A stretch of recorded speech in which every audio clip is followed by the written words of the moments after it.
Well, hello there, Dad and lovely listeners, and welcome to the brand newest installment of the greatest horror movie podcast in all the known multiverse. Why, it's once again Dad and lovely, here with your best buddies in all the world. It's me, Uncle Ben. And me, Hollywood Steve. And we're here to bring you guys a review ski of Final Destination 2, shoot the shit, and drink some co-beers. How you doing today, Steve? I'm ready for a co-beer for sure. Uh-oh, is it co-beer time already? Co-beer time. I've been busy. Been real busy this week. Just a working. Oh, Yeah. you're the working man, like I've heard about in the country songs, huh? But yeah, I'm down in that coal mine. When I'm done. Oh wait, I also swing a hammer. Yeah, there's some of that. What are some other country song things? Oh, I ride a bull. Of course. I ride a bull to work to swing a hammer into that coal. You're a real man's man. That's me. That's me. And then when I'm done, of course, I get real drunk. Yeah. And I cheat on my wife. Oh, man. Just classic moves. Yeah. Classic move. Good stuff. What have you been working on this week, man? I've been working on my new podcast. Ooh. New episode is next Monday. There was a slight delay. Sorry. I will have it out next Monday, and it'll be up on iTunes. And it's a hit. I imagine it should be. If it's not a hit, that must be the fault of the people listening, because this guy knows it's a hit. Well, because this is an audio format, what they can't tell is that currently you are Babe Ruthing it and pointing to the fences as you hit upload on your new show, Legacy That's Brutality. where the podcast is going to go. It's going to go over there, upper deck. Into the stands. Into the stands. Better get ready to catch this podcast, kids. You're damn right. It's been a crazy week, man. Like, I think the thing that we should all be talking about, but no one seems to give a shit about because there's just bigger problems in the world. I guess the government released a tape of some UFOs. Yeah, they did. I actually thought about calling you after that because we had just decided to do Final Destination 2. I actually thought about calling you and being like, should we do an alien horror movie? I mean, dude, we've all got to go and apologize to Tom DeLonge from Blink-182 now and be like, sorry. We've got to leave him bruises by the steers. To let him know that we care. Yeah. So this tape came out. Did you watch it? Yeah, of course I did. Yeah, and the thing about it is that struck me is that it makes no difference to my sense of belief about UFOs and life outside of Earth. Nope. Yeah, like I already believed in it, and I also have already seen shit in real life that made me believe it. Okay. I've seen fucking shit in the skies, Yeah, pre-drugs and alcohol, by the way. I believe it. And so it doesn't really change anything for me to see that. It's like, I guess it's kind of different that the government at least is like kind of admitting it, but at the same time, I was like, okay. Yeah. Well, also, like, after you've lied for so long about something, when suddenly you want people to not pay attention to the major pandemic going on, and you're like, oh, they're aliens. It's like, look over here. Okay, so one, I know the video you're showing me is the tip of the iceberg, because you wouldn't show us the major shit you've seen. And number two, you're just doing this so we won't pay attention to the very real threat that's going on and how terribly you're handling it. You believe in some aliens and stuff, though, don't you? Oh, yeah, absolutely. Yeah, there's no way this universe only has one intelligent species in it. I don't... And even the intelligence is pretty debatable, let's be honest. Exactly. I don't know that any of those UFOs were extraterrestrial. Like, I assume they're probably just spy planes that they already knew existed, and they're showing us like, hey, look, they're these crazy spy planes. We don't know what they are. But I mean, I don't know if can you imagine if you were an extraterrestrial and you could move at the speed of light and you came down here and you saw what was going on? Like, I feel like I just feel like people have said before, like, if aliens came, like, I think it was Stephen Hawking said that we should be more worried about aliens coming because it's unlikely that they'll come in peace. I think maybe they got here and saw, like, how clusterfuck everything was, and they were just like, oh, we'll just wait then. Just kind of unimpressed, huh? Yeah, we'll just wait till they kill each other and then got a free planet. Dude, there's so many times in my own life where I find myself doing something like particularly really stupid, Yeah. Like let's say maybe it's like, when you run out of toilet paper in the downstairs bathroom and you have to waddle up to the top one to get an extra roll or whatever. I find myself in those situations going, I really hope that the aliens aren't watching me right now trying to decide if Earth is like fit for keeping or if it's ready for destruction, Is it all worth it? I don't know. Let's look at Ben, see what's up. Oh man, is he doing that? All right, fuck it. We're out. He's learning how to floss in his own apartment watching YouTube videos. Like, yeah, this is not going well. Push the red button and get Earth out of the fucking way. By the way, that is already the beginning of a great comedy. You on YouTube learning how to floss. That's the beginning of an awesome movie right there. Oh, yeah. Have you ever seen some alien shit in real life? No, I haven't. I've seen things in the sky that I didn't understand at the time, but that was as a teenager and I didn't know much. As an adult, it was like, oh, okay, that was this or that or this. I would believe it absolutely, 100%. If I saw a UFO, I'd be like, that is an unidentified flying object. But in most cases, it was usually a planet or airplane that I was like, sometimes you can stare at stuff in the sky and it's moving in the sky, but because you're not getting a frame of reference to it, like it looks like it's moving in a way that it shouldn't, especially if it's moving behind clouds, but you can't see the clouds. So like that was an experience I had as a teenager where I thought I was seeing a UFO, but it really was just a plane behind clouds. Gotcha. Yeah. I've seen silvery objects moving extremely erratically at very ferociously high speeds in the sky before. Yeah, that's definitely a harder thing to explain. I've never seen anything like that. And there was one time when I was a kid, my mom and my brother and I were in the car, and we all three remember it. Even my mom, who is I'm sure probably doesn't believe in aliens or anything. But we were driving down a Lakeshore Road there by Carol's Grocery. Oh, Carol's. And it was us in a line of cars. We were stopped at that stop sign down there. And there was this giant blue ball of light that flew towards all the cars, hovered above them for a second, and then left. That's crazy. I have no fucking idea what it was. And I know he's like, oh, swamp gas or whatever. That's possible. It moved intelligently, though. It didn't just drift like swamp gas does. This was deliberately checking the cars out and then deliberately hovering, and then it left. All of us remember it. It's really fucking weird, but it's like I said, it's I've seen some shit that I can't describe, and I also think it's stupid just to think that, given an infinite universe, there's one spot on it that has life. Come on, that's stupid. Right. I think X-Files was something that tempered my belief in aliens. It helped it because X-Files was it really was that Mulder cut through the bullshit. He would easily dismiss a UFO very easily. He'd just be like, no, that's just this or that's just that, because he believed that there really were UFOs. And I kind of adopted that to myself, where it was just like, I do believe that it's potentially true that aliens could come from another planet. I don't believe that most of what people see is UFO, but it's possible. Yeah, it's possible. I do believe it's possible. I believe most of the time people are either one, just lying, or two, they saw something they couldn't explain, but it is explainable. Maybe your stance is, I want to believe. I want to believe.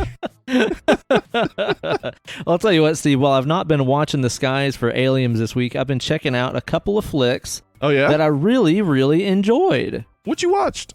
Okay, so let's start off with a horror one first, since we're a horror movie show.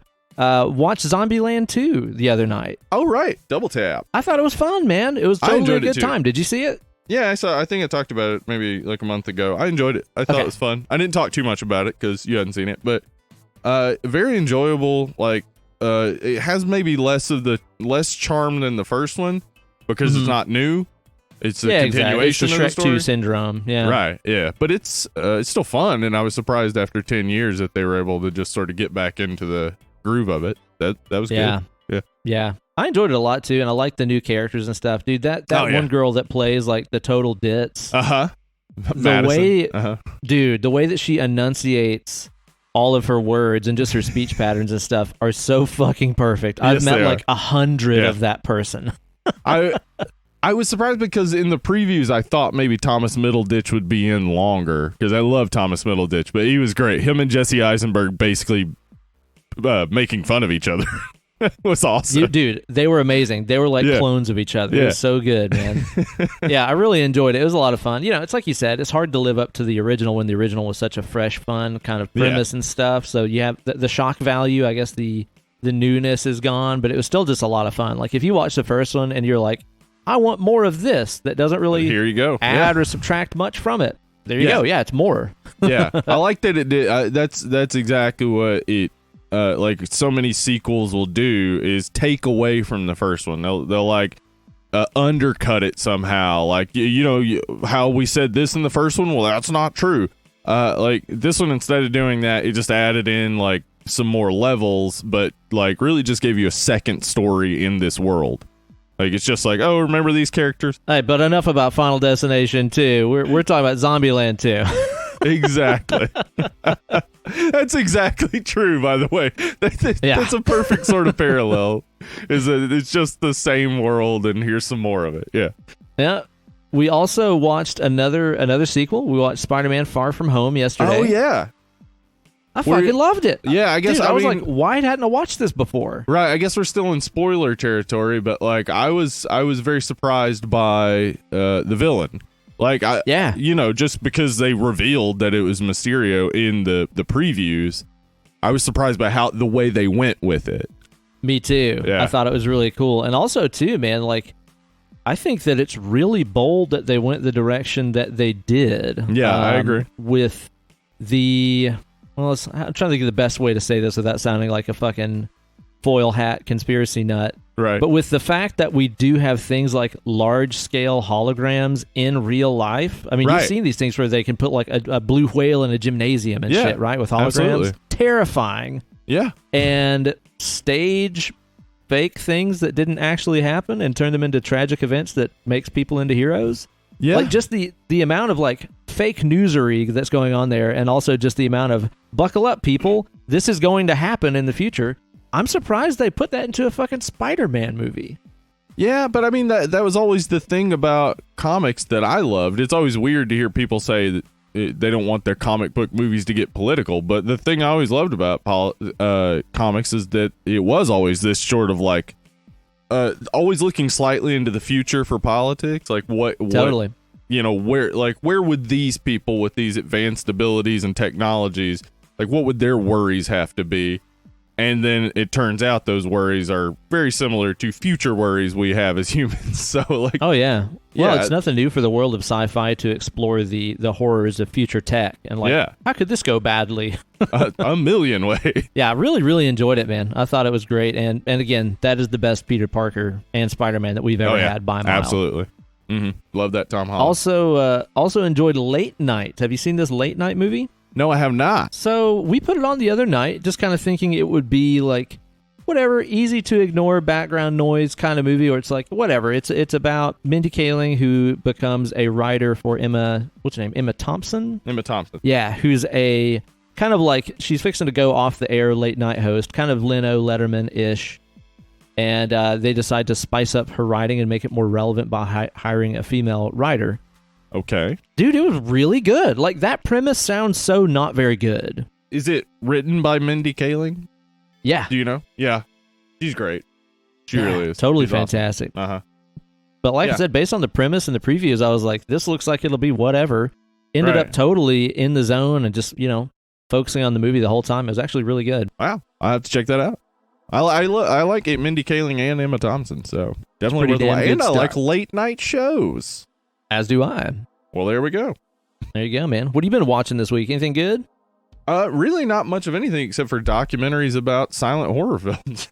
Oh, man. Is that a gripping world unto itself? It really fucking is, dude. I can't... No shit. I can't even begin to describe how hard it was to narrow talking silent horror films down to just, a short conversation, because honestly, I'm covering, like, in the first episode, I cover like a 40-year period in my new podcast. And basically what I had to ignore was the invention of cinema. Like, I had to just avoid talking about it in a lot of ways because like it's not about horror, and I wanted my first episode to be very horror centric, but like the most interesting things about silent film has to do with like the inventors that really made motion pictures possible, and they were doing it not because they were artists, but because they were inventors and scientists. Oh, okay, yeah. The Edisons of the world. Yeah, I kind of like my episode starts with Georges Millet, who is he was also one of those sort of inventor types. He was also an illusionist, and he basically accidentally discovered editing. Like, he was shooting with his camera. He was shooting these like people passing by on the street, and as he was shooting, the like little rotator thing that they had to use to make the film go, it got stuck, and so like he was working on it and finally got it unstuck, and then just kept shooting. And then when he went back, people disappeared. Yeah, when he went back and watched it, like there was like an omnibus, which was like a bus but drawn by a horse. It was an omniscient bus. Right, it was a bus that knew everything. It was crazy. It was the bus above all buses. So there was an omnibus going by with workers going to work, and when it cut back into, like, after he got the little rotator thing fixed, it was a hearse. And it was just like this moment where it like clicked in his head, like, oh my God, you don't have to show the frames in order.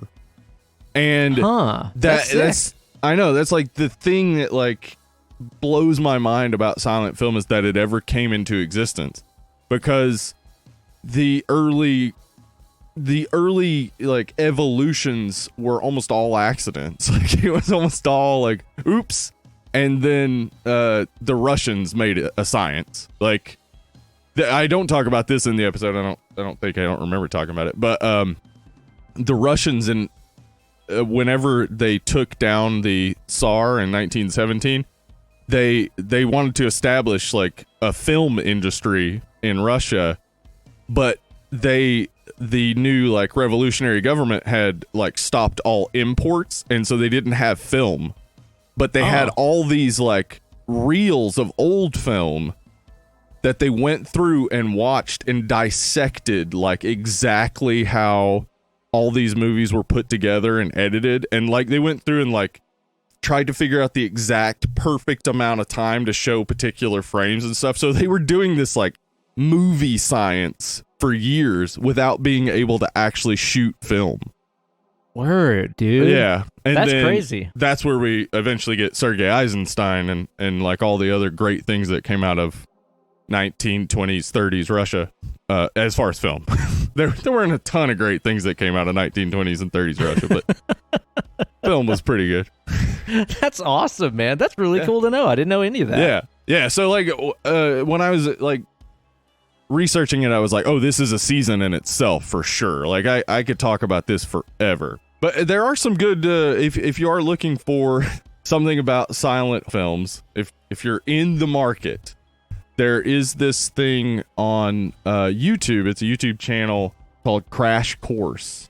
And okay, yeah, I've seen some Crash Course stuff. Oh, yeah, okay. So they have a crash course in film history, and like the first 10 episodes of it are all like the history of how film came to be, and then the history of silent film. It's all super interesting. Highly recommend. Cool, man. Yeah, it sounds pretty dope, man. Well, you been watching any films with sound this week? Yeah, I on Friday night we watched Maniac and Heathers. Woo! Oh my God, that is a lethal combination on the Dead and Lovely streaming chat, man. That would have been a good one for me to tune into. I think I was watching Final Destination 2 at the time, but that makes sense. Man.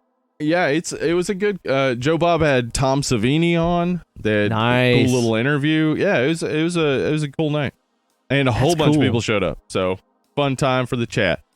And I'm sure that Maniac was, as always, just a barrel of laughs. Oh man, I couldn't stop. I was on the floor rolling around. Ha ha ha! He nailed that scalp to that mannequin, I said. Could you imagine though, like what it would be like if you maybe like got together with a friend and you're like, oh, I want to show you this really disturbing movie. It's called Maniac. And like you start the movie and they're just immediately cracking up laughing. Like the whole movie. Like, they're like peeing their pants. They're like, pause it. I'm going to fucking piss myself. This reminds me of my uncle. What? Oh, yeah. It's like, who hasn't been here, right? It's like they filmed me inside my apartment. This is crazy. We've all got it's time for you to leave now. We've all gotten a hooker and strangled her, right? You remember the first time you did that? Yeah, we all do. God, that is a fucking crazy ass movie, man. Yeah, one of the most disturbing, I think, that we've ever covered on the show. Oh, for sure, and also too long. Surprisingly, I agree. Too long. A movie that's that grueling and grimy does not need to overstay its welcome. Yeah, you don't need all the moments of him just like basically talking to his mom, like, or at least you don't need all of them. Maybe one of them is enough, but there are just so many moments of him like, I guess that's what he's either talking to himself or talking to his mom. And I think he's supposed to be talking to his mom. Yeah, not positive on that. I think the movie could have used a little bit more fashion show. yeah. The modeling scene it's pretty great. Yeah. Adds a lot to the movie for sure. When he's just sitting there with that dead-eyed stare, dressed up the way he's dressed up, like, oh, dude, God. Holy fuck. That is a crazy weird movie that I think not enough people have seen. Same could be said for Heathers, man. That's also a weird ass movie, man. Love Heathers. We'll have to do that sometime because it is it's real fucked up. It's a real strange movie. Yeah, I don't think that's one that you could probably make now and get away with. I don't think. I think you'd end up with a lot of people really mad about, making a movie where high schoolers want to blow up the school and kill their classmates. I don't really think you can do that now. Yeah, I mean, there definitely was some debate about like what inspired the Trench Coat Mafia, and Heathers and Basketball Diaries were both mentioned in that conversation. Yeah. I remember. It's bullshit, obviously. Of course, but, it was Marilyn Manson, as we all know. That motherfucker. I don't know much, but I know Marilyn Manson called those kids in Columbine, and he was like, yeah, I'm the god of fuck. Could you go shoot up your school or something? Mm-hmm. And he also confirmed that he did have that rib removed so he could suck his own dick. Yeah, and he also confirmed that he was the kid from Wonder Years. Yeah, exactly. It was one fateful phone conversation caused the whole thing. Everybody knows it. Steve, I just think my whistle needs a little dampening. I can hear myself in the monitors here. I can hear how dry my whistle is. It's just so dusty. Shh. I got nothing, man. Just white noise comes out. What do you recommend we do about that? Why don't we have us one of these beers here? And this is not a beer. Yeah, this is not a beer. This is a cider beer. Bierkan. This is a Rheingeist Cidergeist Swizzle Hard Cider with lemongrass and ginger. And ginger. Now, this is from Rheingeist, which is in Ohio. These are a couple that I picked up myself over at the old Merchants of Beer with their little to-go beer scenario that they've got. Well, shout out to Uncle Ben. There you go, man. Shout out to me. It's a party of me. And, dude, Rheingeist is a brewery that started putting stuff down here in Knoxville last year. And I'll tell you this. If I could sum up the whole thing in 2 words, Rheingeist fucks.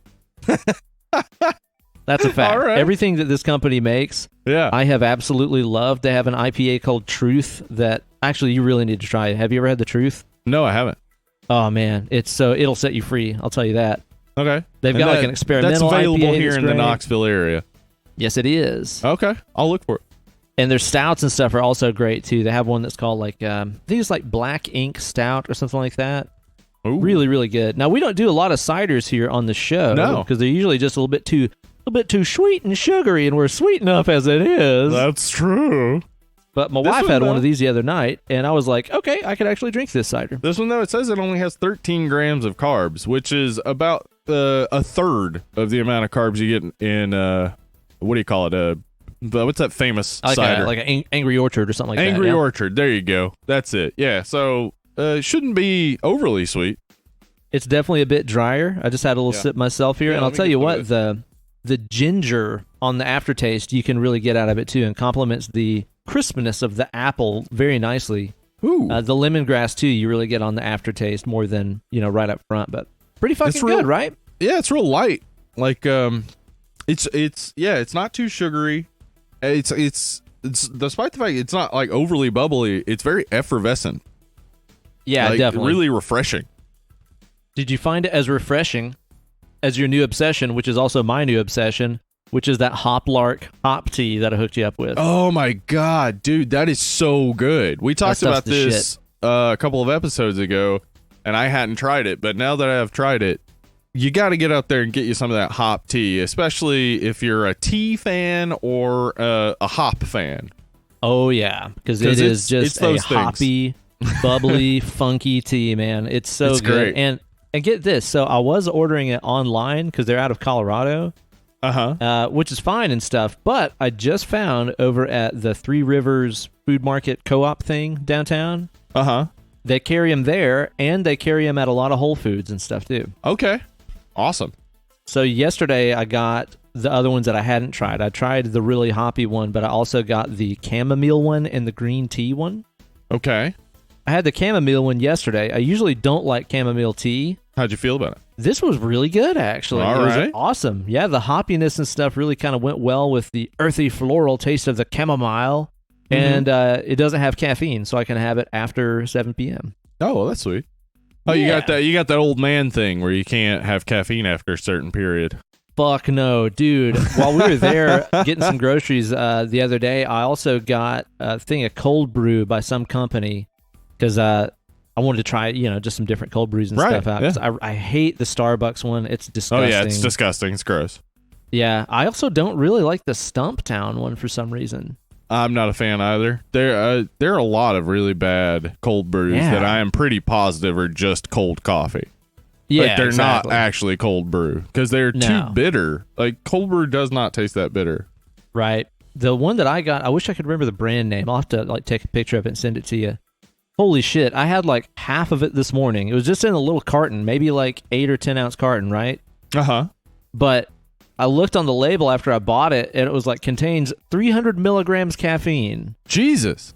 Dude, I had half of it this morning, and I was bouncing off the fucking walls. My eyes are still just like dinner plates right now. Holy shit. I get really affected by caffeine, so I do kind of got to watch my intake after about 7 p.m., no caffeine. I drink so much caffeine. I drink 4 cups of coffee a day for sure. Because I put 8 to 12 ounces of coffee in each of my protein shakes. Oh, yeah. I don't generally just have coffee by itself, though. So usually it's only with a bunch of protein. And I guess maybe that melds it out. Not positive. Maybe that's why I'm not like so all the time. But I am still capable of having a late night caffeine and it not really keeping me up. I'm glad of that because I do love to have me a late night tea or something. Yeah. When you're hitting that 2:30 feeling, Ben. Maybe you had one of those. Oh yeah, the old 5-hour energy commercial. Of course. Yep. Yes. When you're getting that 2:30 feeling at about 2:30 in the morning, and you want to keep working, you got to get a little caffeine in you. That's what you got to do, man. Well, that's the thing for me too, dude. Is like I could go on at length about the forbidden pleasure of night coffee. Like Kate is also completely unaffected by caffeine, so we might be out walking the dog at like 8 p.m. and she'll get a cappuccino or something like that.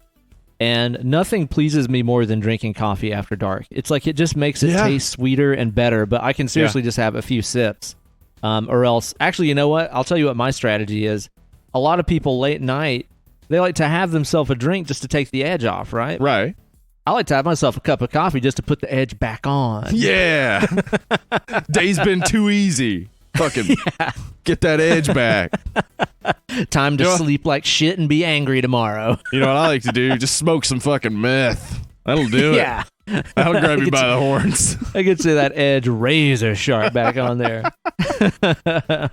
Well, Steve, the subject of our show today is Final Destination Part 2.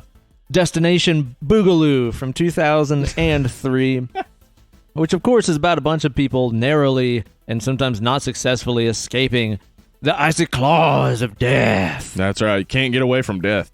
That's true. And they're oftentimes in some situations that are kind of realistic that you could find yourself in. There's one particular thing in here that just scares the ever-loving bejesus out of you, isn't there? Yeah, for sure. That big car accident, it is one of the most frightening things I've ever seen in a horror movie. Right, because it's just like, well, this could happen every time I get behind the wheel of a car, you know? Because there's all kinds of irresponsible drivers. You got bikers that are flashing you titties and then flipping you the bird. You got truckers that are drinking a beer all the time. All the time. Fucking drunk truckers, bikers flashing their titties, just every other day.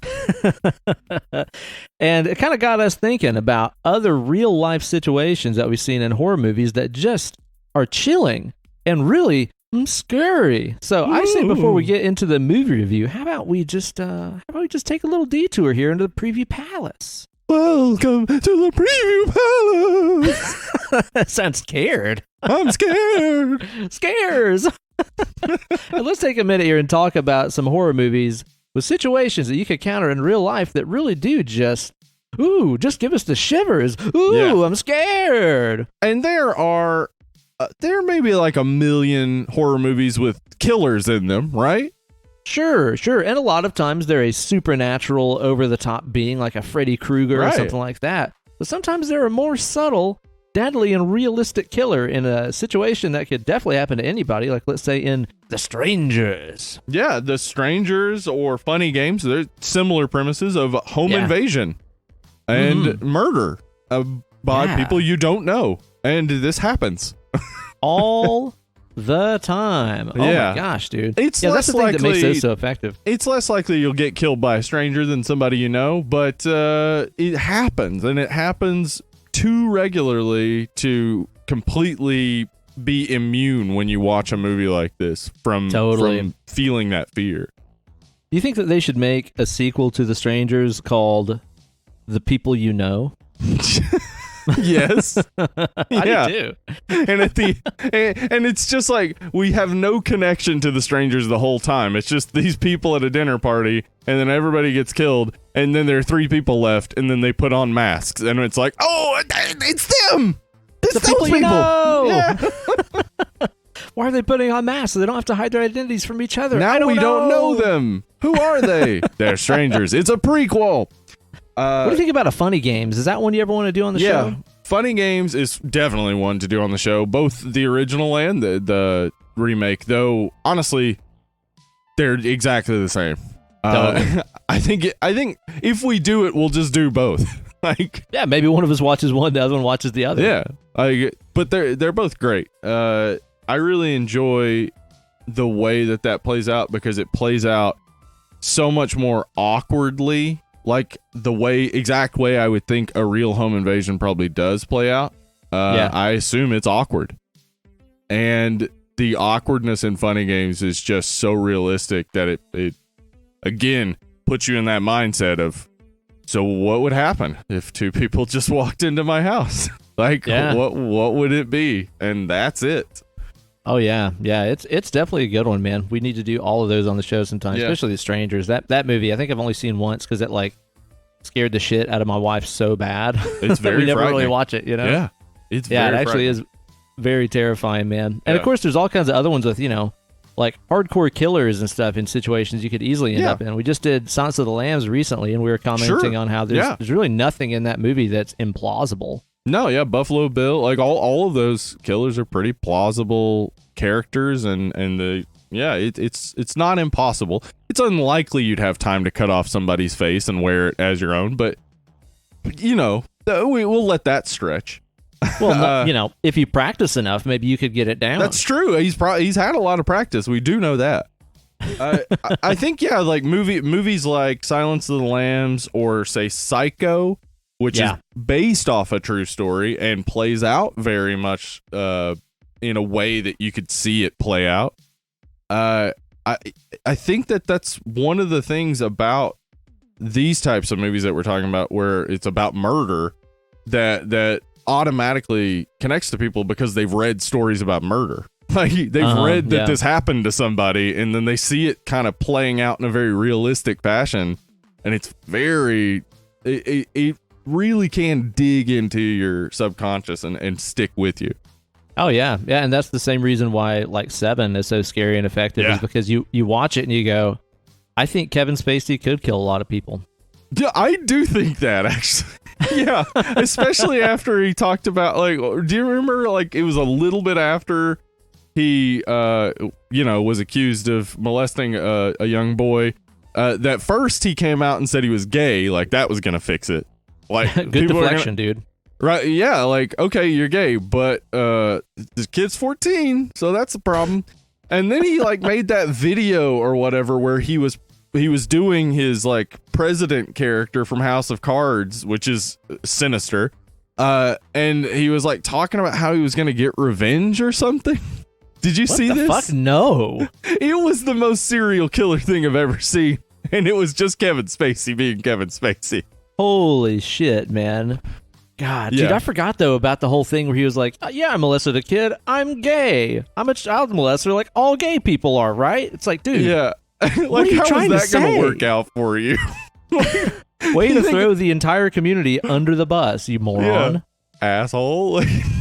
Yeah, like some gay man was sitting at home and was like, oh, okay, I get it now. Like, it's like, it would be like a straight man. Well, actually, this is, you know what? He was just pulling the straight man's excuse whenever he's caught having sex with an underage girl. Yeah, it's true. Just like, oh, how could I stop myself? I didn't know she was 14. Vote for me. Vote for me. And then people do. It works. They do. Yeah. You know, one too that I thought about that kind of fits into this category, although maybe a little bit more outlandishly. Dude, you remember in Dario Argento, the master of the pizza, you remember in his flick Opera where that guy keeps forcing her to watch people getting murdered? Yes. That's fucked up. That is fucked up. I don't know that that's ever... well, that definitely has happened because murderers have taken along women and men and made them participate in their crimes. Yeah, the shoemaker killer and his kid, I think, would oftentimes round up people and make them watch. Well, yeah, others were getting killed and stuff. Yeah, we even talked about a guy in Texas during the Texas Chainsaw Massacre episode that basically had recruited a young boy to be a part of his killings and stuff. And yeah, like that is a common thing where people get kind of wrapped up in it. I mean, honestly, like I've thought about it so many times where like I know your average individual would say like, well, if I was with a person and they killed somebody, I'd call the police. And it's like, well, you're with a person who just killed people. You're going to pick up your phone and call the police in front of them? What do you mean? You're going to be fucking scared shitless. You're going to be scared shitless. Weird, wild stuff, man. But whenever we see that stuff portrayed in movies, it is extra chilling because it can happen and has happened. Yeah. Much like a lot of the movies that we have in horror that deal with the eternal struggle of man versus nature. Yeah. Yeah. I mean, we just talked about Crawl recently, which was about man versus two types of nature. Yeah. But really, the hurricane didn't get involved.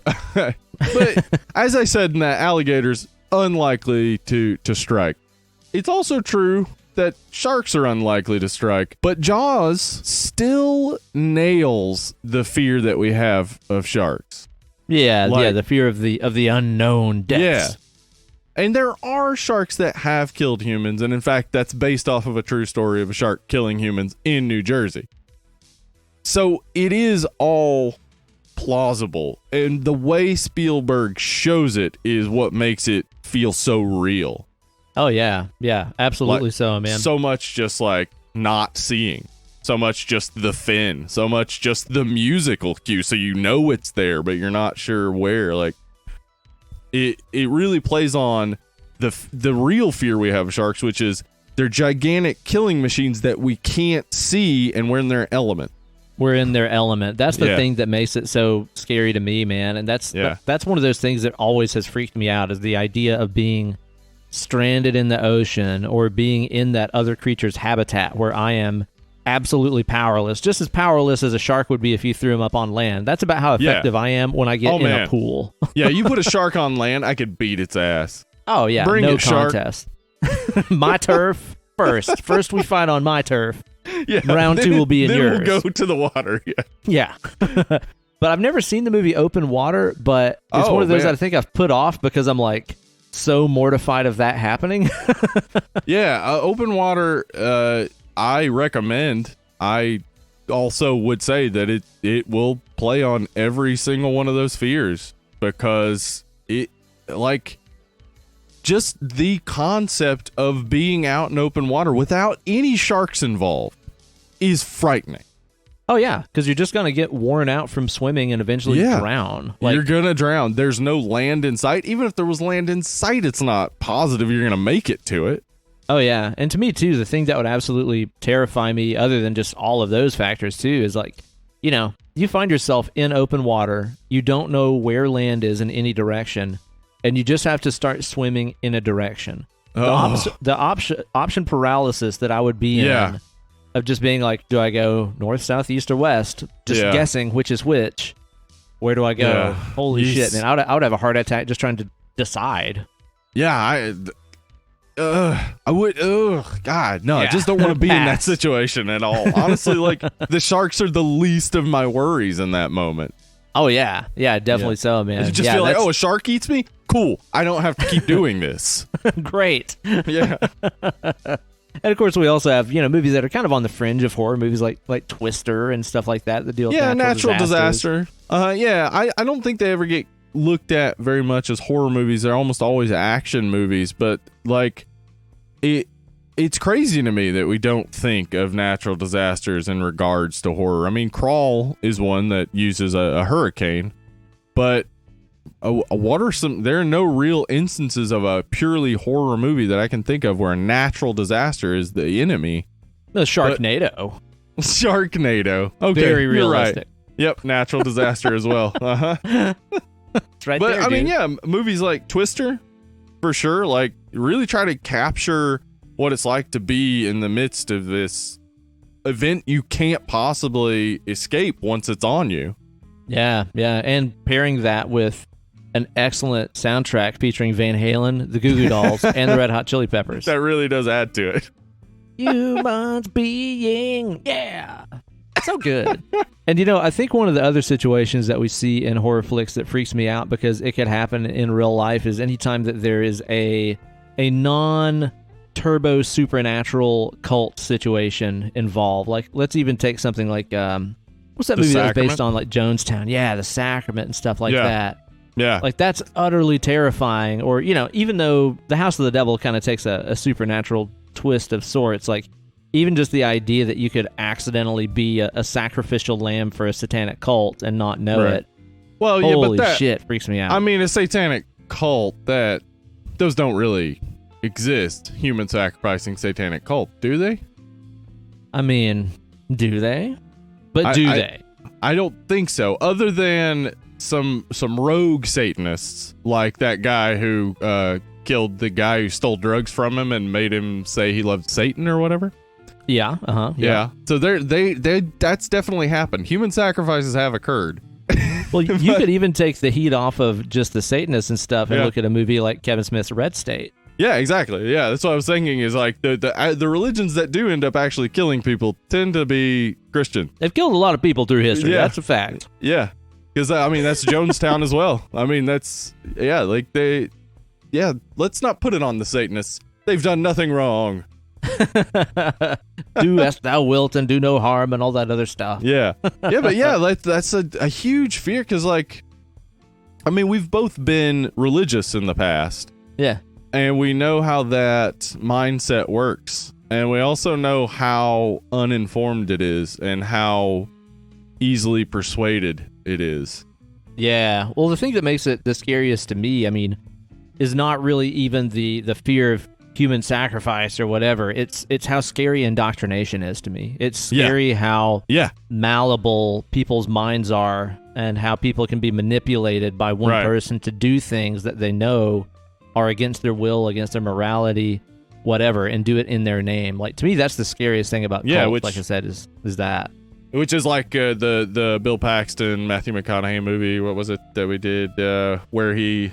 Frailty, Frailty, yeah. Like that. Where, again, it's like, it's this indoctrination and this, like, feeding into this. I mean, that movie, it's a little ambiguous at the end as to whether or not it was like real or not. But like, again, that idea that like your parent could be leading you the wrong way, like as a kid, and you just have no power. Like that is it, I think, right? Like, with like cults and all that stuff, the idea that you could be removed from your power through some sort of brainwashing. Like it's like having no free will or something. Yeah.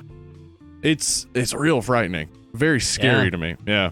Yeah, definitely, man. Yeah. There's always something about those movies that do confront those real life situations that makes them hit home more than a haint or a booger. There's one doing thing. Bad. There's one thing that I don't think I've ever seen in a horror movie that really needs to be played out, and that is an aneurysm.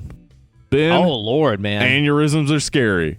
Oh, my grandfather had one, and it was completely out of nowhere. And I mean, the man had to like teach himself how to retie his shoes. I mean, it's like your hard drive can be deleted. With no warning. What? Just out of nowhere. I know, man. So like, I guess like, wasn't what's that movie? The French movie where the guy goes into locked-in syndrome. Fuck. I don't know. Oh shit. Anyway, damn it. If I could remember the name of that movie, I would say it, and everybody would be like, "Yeah, like that." Like that one. Instead, people are beating on their steering wheels, going "Sacre bleu." They are, and they're saying the name of it, and saying, "I hate you, Hollywood Steve, for doing this to me." Just so you don't go insane, the movie was The Diving Bell and the Butterfly. Filthy American. Oh, they're French? Yeah, they're French. Yeah, that's why they say, Sacre Bleu and Mon Dieu and stuff like that. Mon Dieu. Yeah. Renaissance. They just say every French word. But of course. The French phrase, but of course. Well, you guys be sure to let us know what situations you've seen in horror flicks that could affect you in your everyday real life, really get to you and stuff. Let us know about which ones really hit you the hardest over there on the Facebook group over at facebook.com/Dude and Lovely. That's what I said. All right, Steve, the subject of our show today is none other than a little flick from 2003, what is known as Final Destination 2. Yeah, Final Destination 2. And I know that this wasn't the first time that you saw this, because whenever we did our Final Destination 1 episode, you, just like some kind of fucking masochist, watched all of them. I did. I watched every single one of them. And I remember this one being, at the very least, because of the wreck scene, being one of the better ones. Yeah. And I will say for sure after this that I think this is the second best Final Destination movie. And that says a lot about the series. You think part 3 is still the best, though, yeah? Part 3 is the best, yeah. I think it's the simplest. It's the simplest, and it doesn't have as many of the negatives that this one does. But this one also is fun. Yeah, I agree with that, man. The original one, if you've not listened to our Final Destination episode, I strongly recommend you do, because I was okay with it, and Steve absolutely fucking hated it, man. Like, I'm such a sucker for anything that puts me back into the late 90s and shows me how stupid everything was, like how just everything we thought was cool. Yeah, exactly. Like, everything we thought was cool was actually lame as shit, and the music sucked, and the fashion sucked, and everybody's hair sucked. Like, I love going back to that range for some reason, especially when it's in the guise of a really just stupid, no thought at all involved horror movie. So I'm always okay with those. So I was kind of excited to watch this one, honestly, because I was like, I hope it's more dumb shit. And I was not disappointed. It's more dumb shit. No, it's absolutely so much dumb shit, but it's put together in such a way that it doesn't annoy me like the first one does. The first one was full of terrible characters, and the people in the second one are a little more likable, I think. I think a so. little more. Yeah, or maybe at least just like they're bigger characters, so you have a better idea of their personalities and intents. They're not just a bunch of like shitty high schoolers.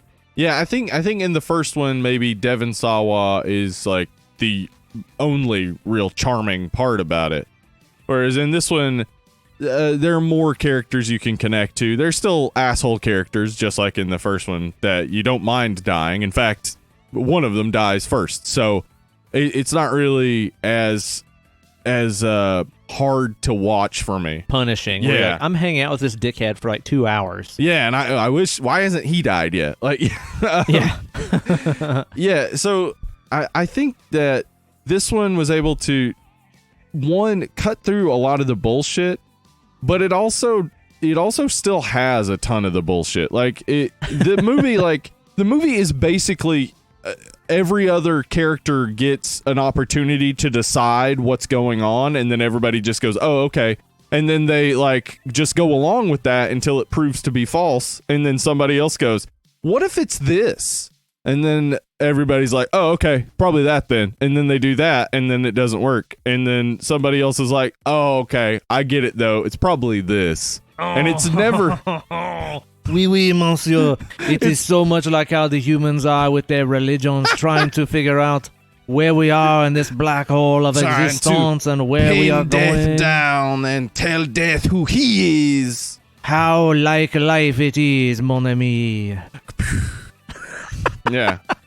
I like we have existential French characters and oi blimey English characters on the show. And then absurdist Italian character. And Zoe Deschanel. Zoe Deschanel. And me, Jimmy Stewart. Hey, don't forget me. He gets kind of racist and Irish too, I think. That's him. Uh-huh. Yeah, he tends to do that. But yeah, you're right. It's just a bunch of people being like, I bet it's this. I bet you're right. Nope. Yeah. Bet it's this. that the first one is a bunch of that too, really. But this one, I think maybe the point is being made a little bit clearer, that it's like they'll never figure out what it is. Like, death is unknowable. Like, it just is what it is. And maybe they're getting at that point, or maybe I'm just trying to make a point out of something because it's so pointless that I want it to have some point. I think that should have been the slogan on the poster. Final Destination 2, it is what it is. It is what it is. Yeah. But I think it's effective in a lot of ways, and I think the most effective is that car crash scene. Yeah. It's really fucking great, man. What a great way to kick this movie off too, where we're kind of introduced to a bunch of characters and stuff, and then this massive, crazy, like, Rube Goldberg like chain of events happens to set up this multi-car fireball explosion. It really kind of set the stakes kind of high for me, and it was like, oh, cool, they're actually doing some really cool kills, and the effects are pretty good in this. Okay, I'm on board with this, actually. Yeah, agreed. And of course, it was a no-brainer to make a sequel to the first one, considering how successful it was. It was made for not a lot of money, and it made a lot of money. So with this one, they were like, let's put a little more money into it, and maybe it'll make a little more money. And it did. And it did. Yeah, they put $3 million more into it, and they got money back. It worked out for them. This series, I think, is an anomaly because it's not good like Scream. It goes back to the 80s, like, obsession with, if this succeeded, we make as many sequels as we can and then we get out. And and because of that, it sets up Saw and sets up like the reinvigoration of like sequels, which kind of had gone downhill in the 90s. Until Scream had come back, and then this came back, and it was like, no, you don't even have to be good. You just have to make money. Make a little bit of money, make sequels.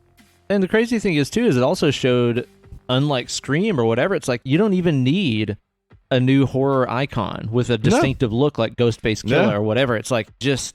There's not even a visible villain in this. It's just the kills. Just death. Yep. They did come up with, they kind of stripped down horror movies to the simplest way to film it. Like, they were like, if we don't have to worry about the Jason, Freddy type of character actor, if we can just keep bringing in cheap actors and killing them with cool deaths. Like, this movie is shot by a guy who really hadn't done anything except for second unit and stunt coordinating before. And he did a great job, I think. I mean, I think as far as the movie looks, competent. Like there are no real problems at all. So no, there's no problems like some of these other movies have done where we've been like, I can't even tell what the fuck is going on right here. Right, exactly. You know? Yeah, it's shot just very competently by the guy who made Homeward Bound 2, Lost in San Francisco. I can really see that in this movie. You can see a lot of tie-over between the two films. David Ellis, former stuntman, actor, stunt coordinator, and often second unit director. Second unit oftentimes does the big like stunt shots and a lot of the stuff that doesn't involve the stars. Sure. So he was very experienced in what he needed to do to direct this movie. I think he does a great job. He eventually would go on to make Snakes on a Plane. So no way, that's the same guy? Yeah, same dude. Shit. This guy likes to party, is what you're telling me. He does. Homeward Bound, this, and Snakes on a Plane. This guy likes to fucking party. That is an absolute party right there. that triple feature though, is like kind of based on what you were talking about a second ago about not even needing a big name villain on screen to return movie after movie in this series. Think about how low that keeps overhead too, because it's not like, oh man, this person became a star with Final Destination 2, and now every time we have him back, we're going to have to pay him more and more. It's like, no, it's all new people every time. There is no villain who's growing in notoriety like Robert Englund or whoever that's going to want more money every time he comes back. It's like, there's nobody returning ever. So you keep overheads really low by doing that. Yeah. Yeah, this is a cash grab. That's what Final Destination is, a cash grab that employs people who work in horror. It's like, I can't be mad at it. I don't want to be mad at it even. It gives people who work in horror a paycheck, and it's not terrible. Like, I'm fine with it, I guess. Jobs. Yeah, as long as it's actually giving jobs to people, and so, a lot of people enjoy it. I mean, I don't, but a lot of people enjoy it. So, way to go, Final Destination, for that. I think you keep that thought train going, and here in just a few weeks, you're going to be like, yeah, I don't really care for fracking, but think about all the jobs that it creates. Oh, right? No. Well, there are negative side effects to fracking. The only negative side effect to Final Destination is that you've wasted a few hours of your life. Again, that should also be on the poster, I think. The only negative side effect. What if it's had like a Surgeon General's warning? Yeah, warning, may cause loss of a few hours, but you'll be fine. You'll be fine. What about the guy who wrote this? Do you know anything about that guy? Oh yeah, the two guys who wrote it, J. Mackey Gruber and Eric Bress. They actually Mackey Gruber. Yeah, that's the one. I like that. They actually wrote and directed The Butterfly Effect. I don't know if you saw that with Ashton Kutcher. Yeah, I did see that one, man. Uh-huh. Did these guys like create the late 90s? What the fuck? I think so. They also created the ABC Family show Kyle XY. Do you remember that one? No. Oh, okay. Well, it wasn't great or anything, but it was semi-popular for a while. It was no Secret World of Alex Max, what you're telling me. No, it definitely was not that. But yeah, the people who they brought in, the screenwriters, they also didn't have really any experience. So like, again, it was just like they took a lot of chances on people, but they also were like, the end result of the first movie was terrible when we watched it, and it made a bunch of money. Yeah. So maybe we should stop questioning this and just go with it. And that's what they did. Just crazy enough to work. Okay, so the only person who returns from the first movie is Ali Larter, who plays the dumbest named character of all time, Clear Rivers. It's a beautiful name. What are you talking about, man? Clear Rivers. Nope. But we do get a lot of people who have made pretty successful careers in television. AJ Cook, who is our main person, Kimberly Corman. She's on Criminal Minds. She was on Virgin Suicides before this, but she wasn't like the star of that. She's the main character in this. She goes on to Criminal Minds. She's also Mormon, Ben. She's one of them Mormons. Yeah, it's so crazy. She should have spent this whole movie running from tea and coffee and alcohol. You think that's how she got into her character? She was like, okay, imagine death is coffee. Yeah. Run. Oh. We got some other people. I mean, no huge names in here. I'd say Keegan Connor Tracy, who plays Kat. She's the one who smokes. She's in a lot of stuff. She's in like Once Upon a Time and Bates Motel and Magicians, like a bunch of shows. We got a little Tony Todd action in here. Got Tony Todd. That's a big name coming back from the first one. Man. And he's down there working his job as a mortician in his subterranean gothic castle morgue. And just being intentionally creepy. Like, in the first one, it seemed like it was accidental. In this one, it's like, oh no, he's being intentionally creepy. I love the idea, though, that like there is a morgue out there where somebody works where, for one, you can just walk right in. Yeah. And it's this huge stone-walled underground thing, and there's like smoke machines going off. Like there aren't necrophiles. Come on. Yeah. Come on in, y'all. But like, could you imagine that was like part of your thing? It's like, oh, time to start another shift at the mortician here. Guess I better turn on the smoke machines and the colored lights and really get my pliers spooked up in here, yeah. Rip this guy's nipple ring out. Yeah, what the hell? What's that all about? I think that a real mortician would watch that and be like, this is not up to code. We actually don't do it this way. We should probably call the morgue cops on that guy. Yeah, that's a thing. Morgue police. We should probably do like a YouTube video that's like actual mortician watches Final Destination 2 Tony Todd scene. Yeah. But he's in here for all of like a minute. He doesn't really do seriously, anything. just like a minute. I understand coming back. I get it. They probably gave him a good enough paycheck for a minute. T.C. Carson is somebody that you might recognize by his voice.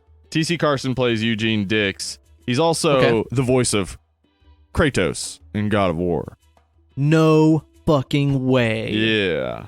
Holy shit. Yeah. Dude, so the dude wearing like snazzy glasses and turtlenecks in this is fucking Kratos. Are you kidding me? Yeah. Dude, the whole time that I was watching, I was like, I know this guy from somewhere and I recognize his fucking voice. Well, he kind of sounds like Samuel L. Jackson a little bit. But he also sounds like Keith David a little bit. A little bit. Like he's got a combo of both of their voices that like, he does immediately sound recognizable, but like he's the voice of Kratos, he's the voice of Mace Windu in the Star Wars Clone Wars cartoon. Like, he's really known for his voice, which makes sense when you hear him talk. That's cool, man. Yeah. Anybody else in here though, like other than Aaron Douglas, who plays the deputy, he's the only one I wanted to point out because he's in Battlestar Galactica and he's in a ton of other stuff, and he's just a good boy from what I know. So just a good old boy. Like that Aaron Douglas. Was he ever meaning any harm? He didn't mean harm in Battlestar Galactica. He didn't mean harm. I don't want to reveal too much. Well, Steve, it's a successful cast of characters that all do a good enough job. Like, they're good enough to be in this movie. I don't feel like there's really anybody that is like, oh my God, what the fuck is this person doing in here? Like, they're all pretty evenly matched. Yeah, which, I mean, obviously they, like, you know what you got to do when you're trying to make something on the cheap, and that is really nail it in pre-production. Like, really nail the things like casting and planning out your stunts and all that stuff, so that when you show up on the day, there are no extraneous costs. You get it done and you get the fuck out of there. So like these Final Destination movies, I think are like after the first one, they really are a pretty great example of good pre-production making for a movie that is not only watchable but also fun most of the time. The joy of preparedness. Yeah. I'll tell you what I'm prepared to do is open up another Kobe here and throw it in my face.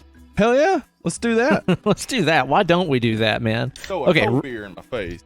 Round 2 with a Rheingeist. This one also came from over there at Merchants of Beer and their to-go market. This is their Hustle IPA. Which is delightful. Ben, I know that this is from Cincinnati, and you say Cincinnati and the word hustle, and I only think of Pete Rose. So I'm assuming this has something to do with Pete Rose. Okay, so I'm so glad that you cleared that up, because I had no fucking idea why the can had like a baseball on it. I was like, I don't see the relevance here between the word hustle and baseball. So that's a Pete Rose thing. Yeah. Charlie Hustle, they called him. Well, shit, dude. You just cracked the fucking code. Yeah, now let's get a taste of this. Cracked the code beer. It's good, man. Like I said, they have some other ones that I've had that are fantastic. They have one that you should check out if you like a nice sparkling wine. They have one called Bubbles. Okay. That is it's like a, what do they call it? It's like a dry rosé sour or something like that. Oh. It really just tastes like rosé champagne, straight up. I'm interested. What do you think about this one? Solid is what I would say. It's just clean, slightly hoppy, not overly hoppy. Yep. I'd say solid as fuck, man. It's like it's an IPA that like you could easily have with a meal that wouldn't overpower the meal at all. Exactly. You know what it kind of reminds me a little bit of is that what's that company that makes that Space Dust IPA that we like so Elysian. much? Elysian. Yeah, it's kind of sort of like that, really. Yeah. It's not as boozy. I think a Space Dust is like maybe 8% or something. 8, something like that. This is, I think, about 6.5. So it's a little bit lighter, which makes it a little bit more food friendly. Makes the flavor a little less intense. You know what? But maybe that's a good thing. I think I don't know if this is what they were going for, but I'd say this is the Pete Rose of beers. It would probably get a solid base hit about 30% of the time. How about that? But then it would lose it all gambling. That's true. It would lose it all gambling. Yeah, Rhine Geist knows what's up. If you guys see their stuff around the grocery, be sure to pick one up, man. Yeah, I'm gonna have to try some more. I think these are the only two I've tried. So gotta try some more Rhine Geist out. Now, of course, that cast of characters that we were talking about is imperative and very essential to this movie because we get to see them all get completely fucking annihilated and killed in all kinds of crazy ways. Yeah, and that's what this movie is about. It's about the kills. The kills are great. Yeah. The kills are great. Like, yes, honestly, the kills in this movie are good enough to keep me watching. Yeah, that is exactly it. I think that's probably why I got through all of the Final Destinations after the first one, because the kills are entertaining and more and more interesting. And this movie, I think, nails it. And they oftentimes have like a pretty elaborate kind of setup. Like there's always a lot of shit going on to make the final thing happen. Like they toyed with that a little bit in the first Final Destination with like the guy getting like strangled by the shower curtain or what the fuck ever. It was like the clothes drying line and he slipped on the water and blah blah blah. Yeah. But this one makes the kills a lot more elaborate. There's a lot more like setup of like little things that culminate in the ultimately disastrous event that kills somebody. And I would say also that it does add an annoying feature in that it gives you so many possible ways that they're gonna die. Yeah, It didn't do that in the first one. The first one, one time it does that when Devon Sawa's like in that cabin trying to, stay away from all danger, and he basically just keeps seeing all the things that could kill him. In this, it's like it keeps showing us all these different things that could be the ultimate killer, and then faking it out. Like every single one of them is like, you couldn't have expected this. Like there's no way you knew this is what was gonna kill them, and it's like, okay, but like pay off all that tension. Don't just like make something come out of nowhere. Like the guy in the burning apartment ends up getting killed by the fire ladder landing on his skull. Hey man, I'll tell you what though, that carried a good message with it, because how did this whole thing start? With him fucking littering, throwing spaghetti out his window. He ended up being hoisted on his own petard, and slipping on his own litter, and dying for it. That's a good point. And number two, he took his shirt off to cook, so he deserved to die. There's also something about that. Yeah, well, there's that too. There's also something about the whole way that it started with spaghetti being thrown on the ground, and then ultimately he dies with impact to his eye and stuff that just makes me think about that sad crying Indian and that Keep America Clean commercial. Is that what they were going for? I don't know, but it seems to be there. I hope so. I hope that's what they were going for. Oh, man. Well, but yeah, like that whole first kill, it's like there's so many things that are going wrong. Like his hand is like in the garbage disposal. Which, P.S., I've never understood. There's this thing that happens in movies and TV all the time. It happened in a Sopranos episode the other night that we watched, where people get their hands stuck in garbage disposals. Now, I don't often stick my hand in a garbage disposal for obvious reasons, but it's just kind of a hole in your sink that has like a rubber gasket around it. What are you getting caught on? Yeah, and it seems like in all of those instances, it's like either they do it with the thing on, or there's some reason why it suddenly comes on. Yeah, and totally. It's like when you're just sitting in your living room, does your garbage disposal ever randomly come on? No. Does it ever not? Is more like it. Am That's I right? a good point. It's got a mind of its own. That thing's just all the time. I keep mine set on a timer. Actually, I have mine on a timer so that just every for fun? just like every 30 lottery? minutes it just goes off because I couldn't stand the thought of me being somewhere and my drain being dirty. Actually, you know what though? In his case, there was a reason why he got stuck in there because he had just put on that watch. He put on that big watch. Yeah, there was a reason for it. Greed caused his demise. Yeah. But that again, it didn't. Like what? I mean, like he should have died from the fire in his house. No, should have gotten his hand cut off by the garbage disposal. No, doesn't happen. Then like he almost falls off of the fire escape. No, the final thing that gets him is when he gets on the ground and slips on his spaghetti. Like. I guess that's a gag. I guess that's a joke. But until you pointed it out, I never even thought about that as why he dies there. Like, I didn't even think about the fact that he slipped on his spaghetti. I was just like, he just slipped. But it's ultimately, he got the wheels a-turning right there. He might have been completely uninvolved in all of this stuff and is just a dumbass. Yeah. What if death had nothing to do with why that guy died? Yeah, exactly. It's just a side story about something dumb that happened. But I'll tell you what, like, the thing that I like about a lot of those elaborate kills is a lot of times there's, like, fun, very subtle foreshadowing of how they end up dying. Like, whenever he's walking up the stairs with all of his, like, iMac and stuff like that, which, of course, there's the word I in iMac. Mm-hmm. He passes by, like, a bunch of children's toys in the hallway, and one of them's a baby doll with the right eye removed. Yeah. And then even on the fridge, the magnetic letter that falls off into his food that makes the microwave short out, it's an H that fell into there, but the remaining letters that were left on the fridge spelled out EYE. It's like cool. Like they put a little more thought in here than they needed to, but it's cool if you look for it. It is cool if you look for it. I think, like, again, like, this is a fun movie. I don't love the fake outs, but I also, like, they don't irritate me the entire time. Like, I think, for instance, the short-haired chick that gets killed. What's her name? Yeah, Kat. Kat. Yeah, like that actually built up tension really well and played out in a way I didn't expect.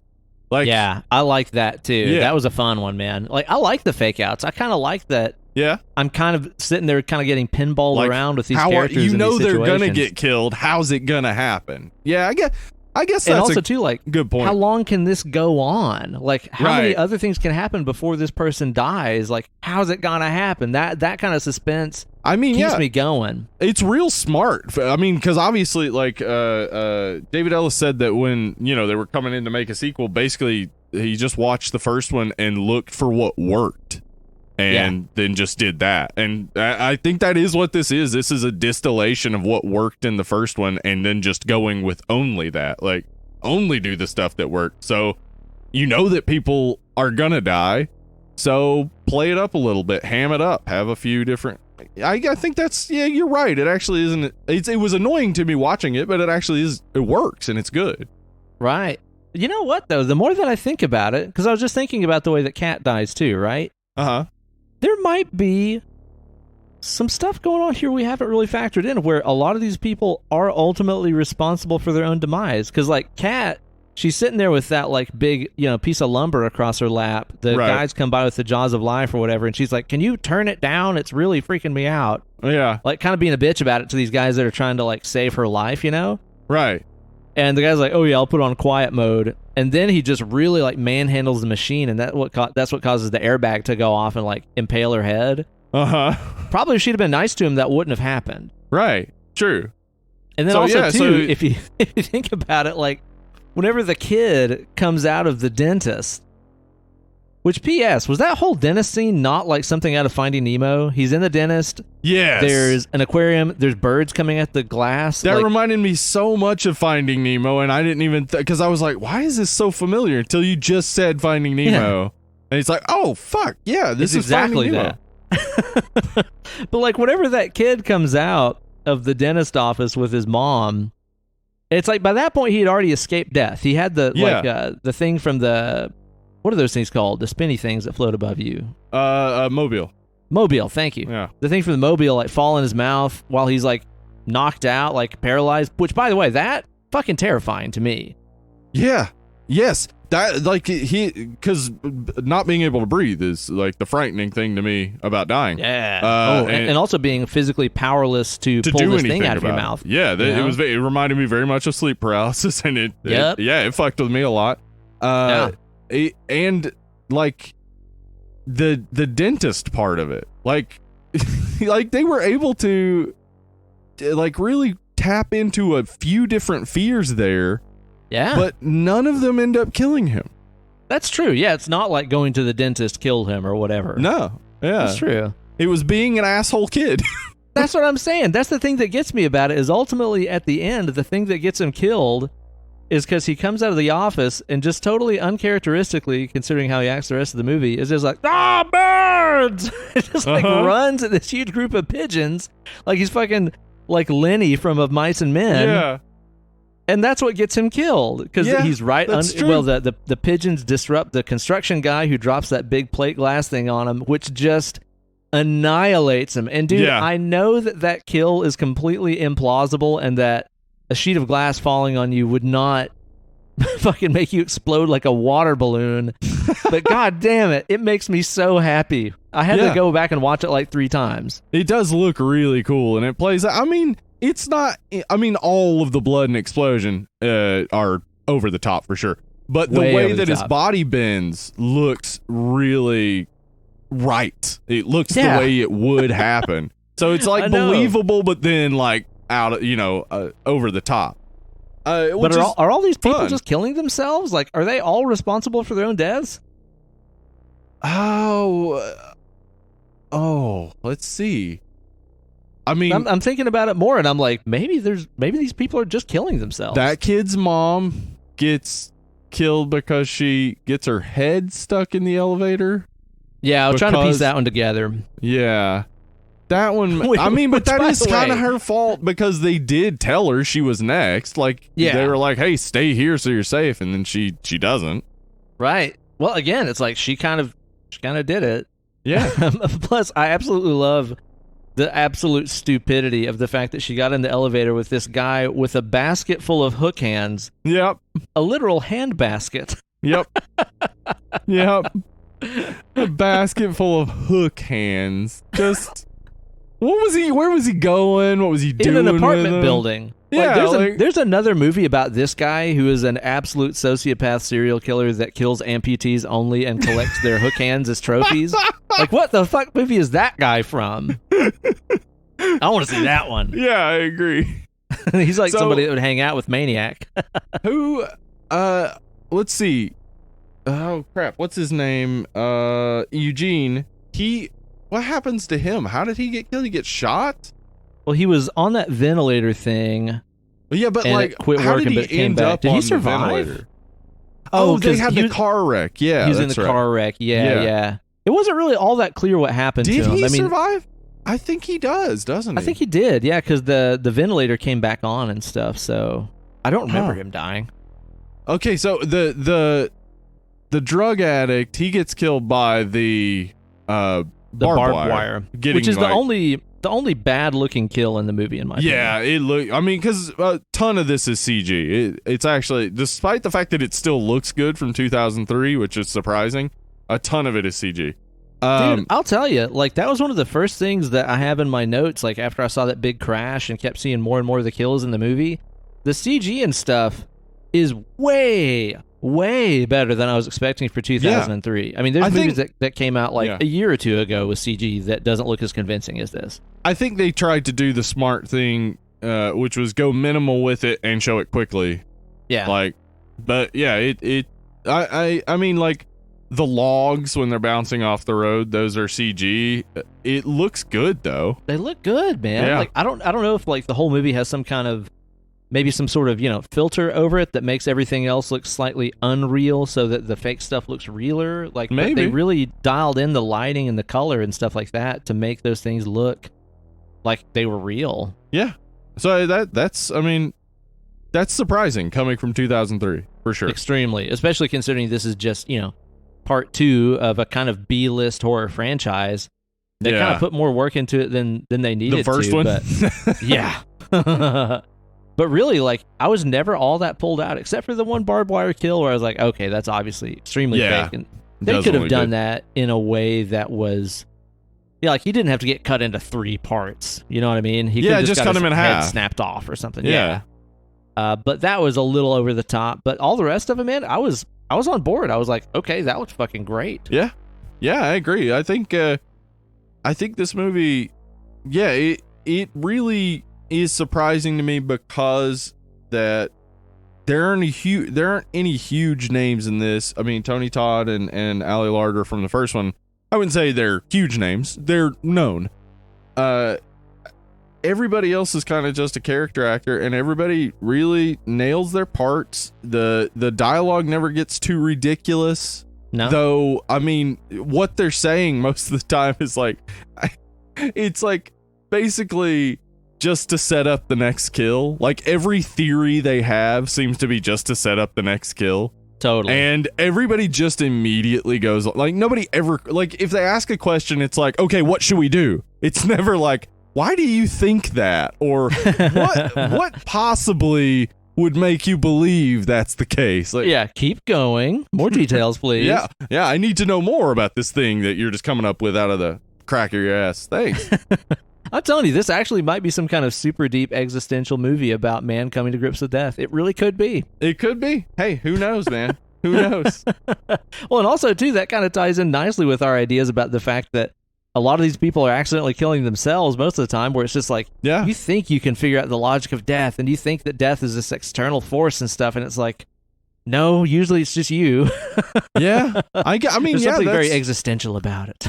And I think this movie does, at the very least, have moments where you can believe that maybe they did think of that.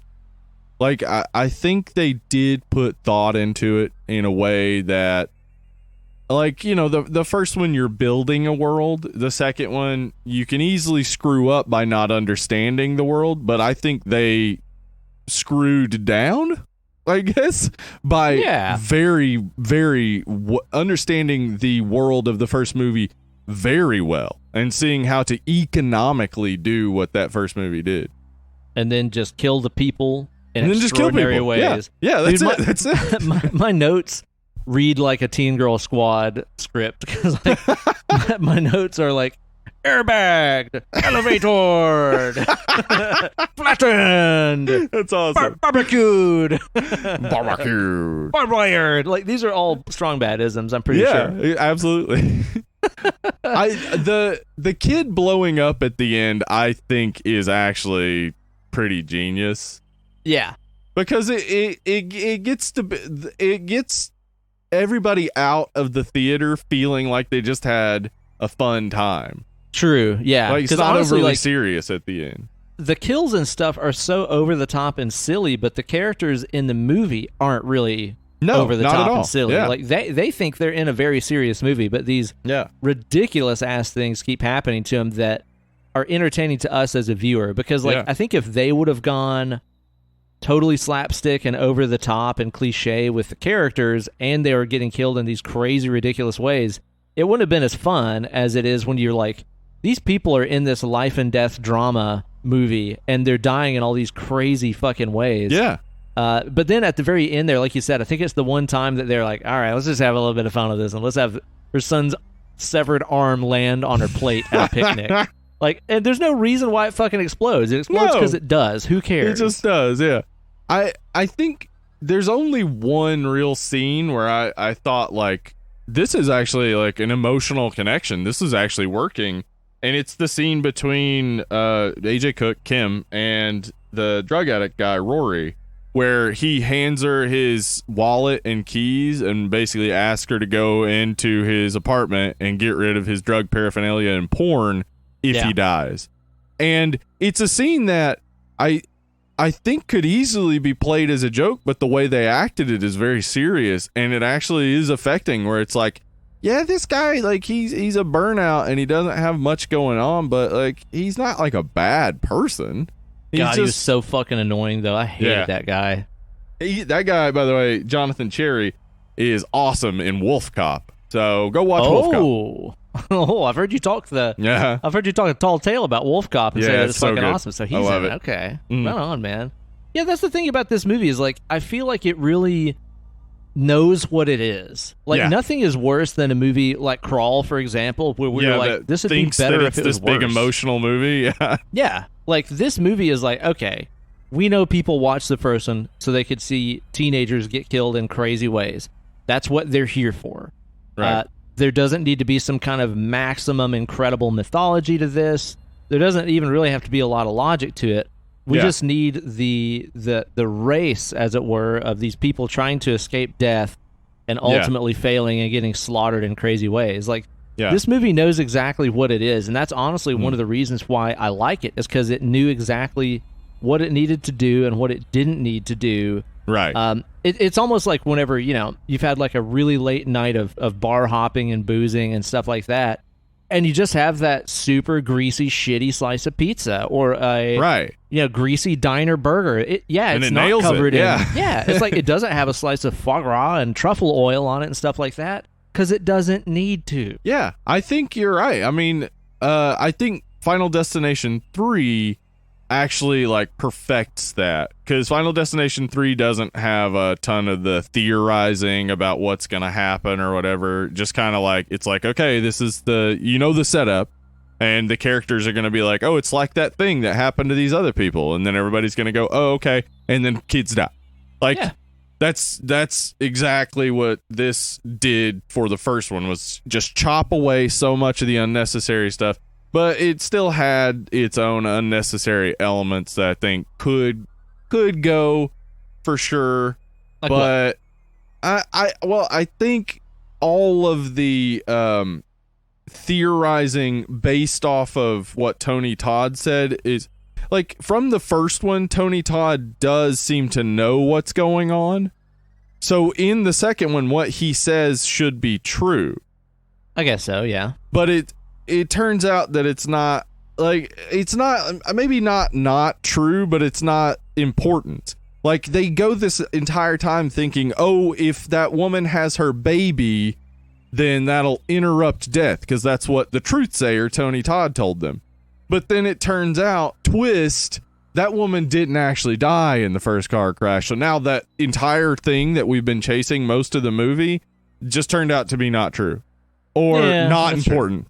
But maybe that's the design, though, is considering that Tony Todd is supposed to, like, maybe be a representation of death itself. Right. Maybe he's feeding him false information to chase. Right. That way he'll get what he wants. I mean, it's never said that he is death, but Yeah, it's possible for sure. And I think he does have he has a connection to death. I don't think he is death, because he doesn't come back in the future movies after this one, I don't think. Aw. Yeah, but he definitely has a connection.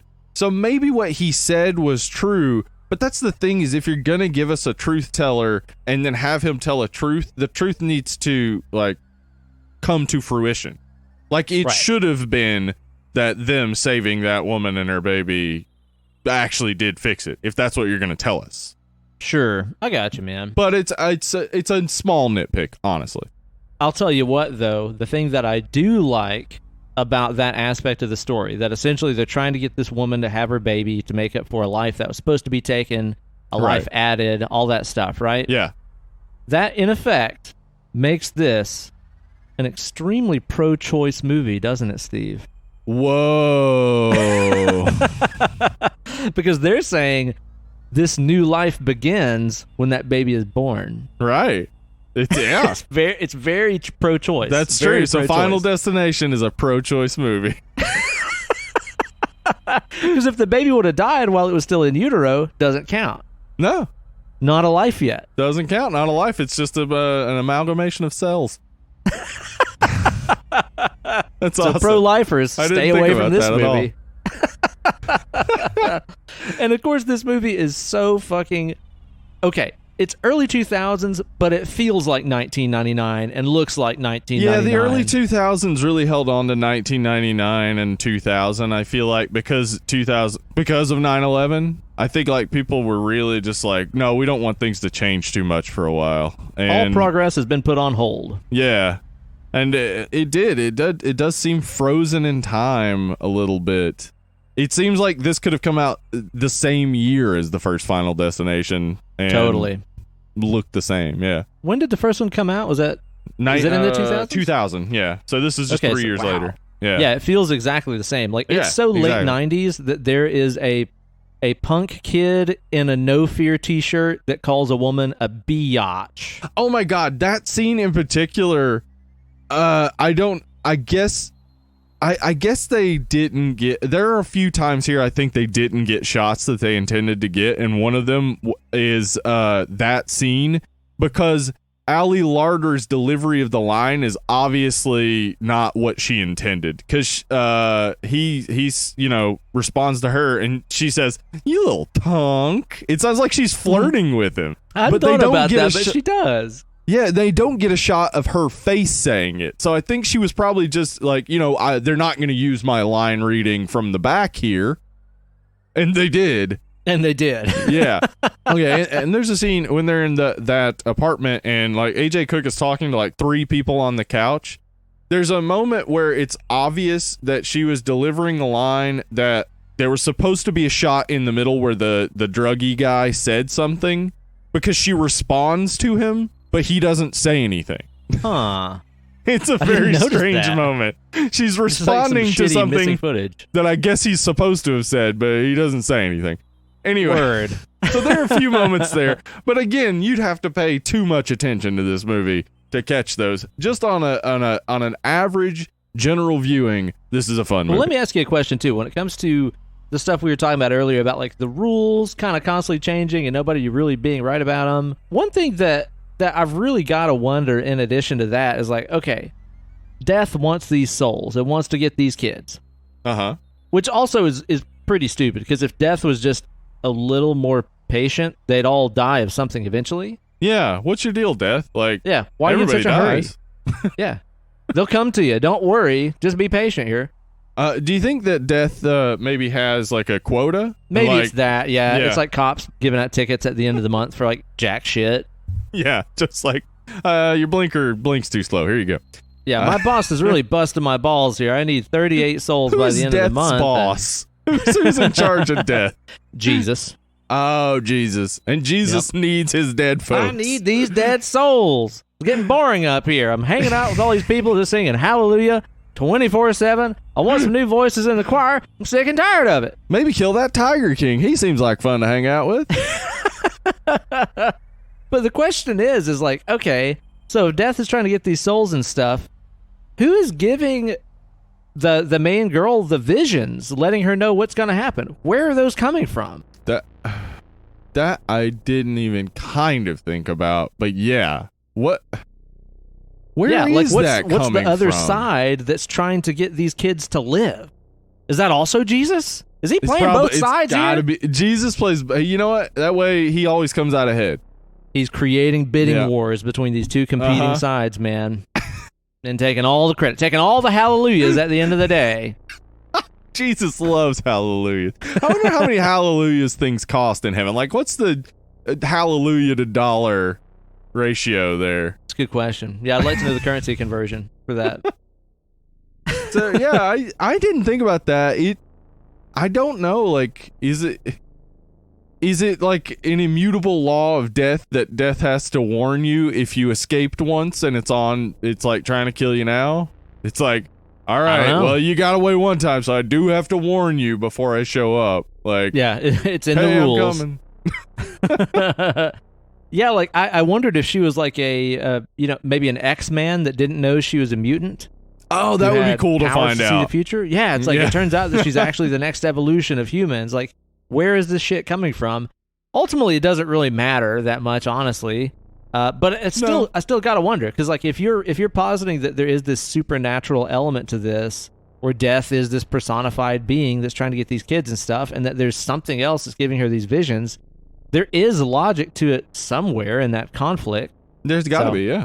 I guess they never explore that in the sequels, though, either, do they? Not really, no. Like the sequels just dig into the idea of like, here's a bunch of kids and they die. I don't think they ever even try to fully explain it. Let's see. Yeah, no, because 4, 5, and the Final Destination. Yeah, there's no like attempt at fully explaining it. It really is just like, oh, it's this. Remember the thing that happened to those other kids? Well, that's happening now. That's gonna happen again. Only they're gonna die in different ways. Yeah. I do think it buys into like the Friday the 13th sort of thing where you never really get much revelation about Jason beyond that he drowned as a kid. Yeah, exactly. Yeah, second verse, same as the first, man. Yeah. Ramon style, right? Mm-hmm. And that's the thing that you got to remember. Like, it's easy for us to really get into like the A24 horror scene and stuff and be like, oh, they're doing this because it means this and it interprets this way and blah, blah, blah. Right. There's a hidden meaning behind everything. And then we got to remember, like, one of the biggest franchises that made horror a huge cult following, money-making, billion-dollar industry is a movie where there was a kid that drowned in a lake and then came back as a full-grown man. Yeah, and that makes no sense. Yeah, and they made like 10 or 11 movies about him and never explained how transition happened. Doesn't matter. It doesn't fucking matter. It doesn't matter. That's a good point. I think, I get why, say, if somebody grew up in the 2000s, if they're a big Final Destination fan, I get it. It's their Friday the 13th. It's their Nightmare on Elm Street. Like, I totally understand. It makes sense. Right. Now, one thing that you pointed out while we were kind of pre-producing here on the show that makes at least a couple of these movies pretty effective is that they at least kick off with a kill or a scenario that is related to like a lot of shared fears that people have. Like, it's not like these extremely isolated, like, oh, this person's afraid of red balloons or whatever. Like, they kind of usually get you hooked by tying into a fear that affects a lot of us. Like, the first movie starts off with the plane crash, right? Right, yeah, and so many people are afraid of flying. I mean, this starts with a car crash, which, again, is a thing that I would say 75% of the people on the road are probably a little bit worried about most of the time. Well, and it's super scary because, unless you're maybe just somebody that lives in a huge city like Chicago or New York or somewhere like that, getting in a car is pretty inevitable, at least if you live in the States. Like, it's going to happen. It's going to happen. And you're going to have to do it regularly in the States. Yeah. So it's like, it's an easy fear to have, like the fear of getting into some kind of horrific collision on the interstate or something like that. How does the third one kick off? Third one kicks off with a roller coaster accident, which again, I mean, that's very relatable. Everybody, people who don't want to go on roller coasters, that's what they're afraid of. People who do go on roller coasters are well aware that might happen. Yeah, totally. Yeah, so it's like, I like that these movies are smart enough to establish that kind of rapport with the audience by first, getting the claws in by giving you this shared scenario where it's like, here's something that almost everybody here is scared of and could happen to you on the way home from the theater or whatever. Right. Yeah. So that is, it works really well to dig into those fears immediately. And then, like so many of the other deaths and things are results of scary things, car crashes, fires, etc. Like, they're playing up on all these really primal sort of fears and fears that are everyday for most people. Yeah, and that makes it a lot more effective than just like, I don't know, some bizarre scenario killed somebody. That could never happen. Right, like Saw. Saw is the successor, I would say, to Final Destination, where Saw is basically just like, oh, creative ways to kill, that'll be fun. Right. But like they're so disconnected from reality that it's hard to connect. Like, I've never had a reverse bear trap on my head that is gonna go off and split my head in half. Like, bullshit, you haven't. Come on, man. Everybody's been there. Once though, one time. Okay, all right. And I got out of it. So clearly.